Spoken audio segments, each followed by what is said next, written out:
জাতীয় সনদের বাস্তবায়ন নিয়ে শেষ সময়ে বিতর্কে জড়ালো রাজনৈতিক দলগুলো। জামায়াতে ইসলামী এবং এনসিপি সহ কয়েকটি দল আইনি ভিত্তির দাবি করলেও তা পরবর্তী নির্বাচিত সংসদের উপর ছাড়তে চায়। অন্যদিকে বেশ কয়েকটি অমীমাংসিত সংস্কার প্রস্তাবের বিষয়ে বৃহস্পতিবার সিদ্ধান্ত জানাবে জাতীয় ঐকমত্য কমিশন। রাজনৈতিক দলগুলোর সঙ্গে ঐকমত্য কমিশনের বৈঠক চলবে বৃহস্পতিবার পর্যন্ত।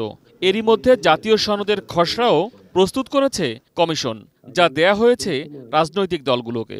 কমিশনের পক্ষ থেকে যে 5টি প্রস্তাব দেওয়া হয়েছিল, বুধবার ঐকমত্য কমিশনের বৈঠকের এজেন্ডায় ছিল 7টি বিষয়।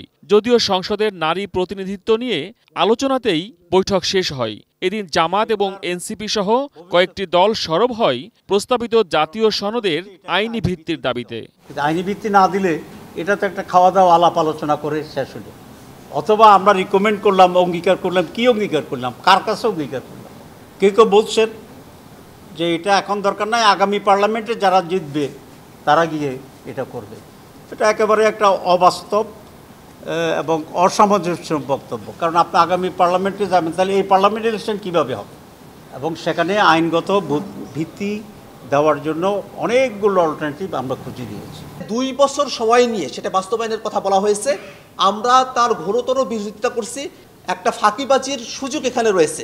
আমরা জনগণের সঙ্গে প্রতারণার জায়গা তৈরি হতে পারে এমন কোনো জায়গা আমরা তৈরি করতে চাই না। আমরা চাই জুলাই সনদ আমরা সিগনেচার করার সঙ্গে সঙ্গে সেটা যেন বাস্তবায়নের পথ উন্মুক্ত হয়, তেমনভাবে এটার একটা আইনি ভিত্তি দাঁড় করাতে হবে। তবে বিএনপি পরবর্তী সংসদেই জাতীয় সনদ বাস্তবায়ন করতে চায়।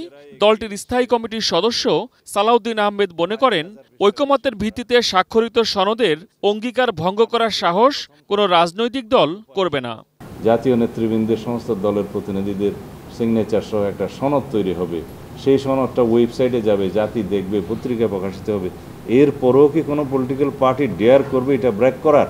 তাহলে কি তাদের রাজনৈতিক বিশ্বাসযোগ্যতা সেই সমস্ত রাজনৈতিক দলের কি থাকবে?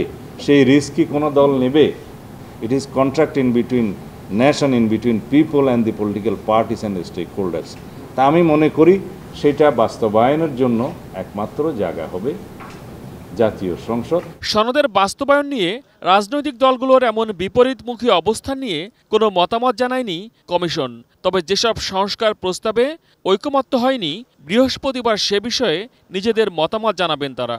ধরুন উচ্চ কক্ষের বিষয় এবং তত্ত্বাবধায়ক সরকার ব্যবস্থার যেই জায়গাটায় এসে আটকে গিয়েছে সে সমস্ত বিষয় নিয়ে সিদ্ধান্ত দেওয়ার কথা বলা হয়েছিল। আমরা আগামীকাল সেই বিষয়ে সিদ্ধান্ত দেব। বুধবার সন্ধ্যায় 1 ঘন্টার বিরতি দিয়ে ঐকমত্য কমিশনের সদস্যরা যমুনায় প্রধান উপদেষ্টার সঙ্গে দেখা করেন।